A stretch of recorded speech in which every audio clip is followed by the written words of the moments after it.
আপনারা মনে করেন না আজকে আমি এই যে লুঙ্গি পরে আসছি বলে আপনারা আমাকে অবহেলা করবেন না। লুঙ্গি আমার বাঙালি জাতির প্রতীক। এই লুঙ্গি আমাদের বাঙালি জাতির প্রতীক। এই লুঙ্গি আমাদের গ্রামের প্রতীক।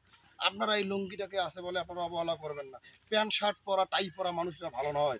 যারা লুঙ্গি পরে আছে তারাই হচ্ছে সহজ সরল, তারা হচ্ছে গ্রামের মানুষ।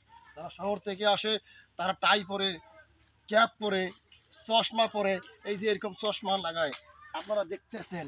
এই যে এরকম চশমা লাগে তার এমন করে হাঁটে কিছুক্ষণ পরে আপনার টাকা পয়সা সব কেড়ে নিয়ে চলে যায়।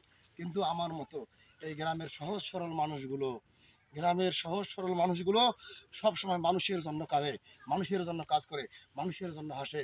কোনোদিন তারা কাউকে ক্ষতি করার চেষ্টা করে না। তাই বলবো ভাইয়েরা, সবাই সাবধান। কেউ কোনোদিন কারো হক মারবো না, কারো ক্ষতি করবো না। আমরা সুন্দরভাবে স্বাভাবিকভাবে জীবন চলার চেষ্টা করব গ্রামের স্বাভাবিক সাবলীল মানুষের মতো, আর কিছু না।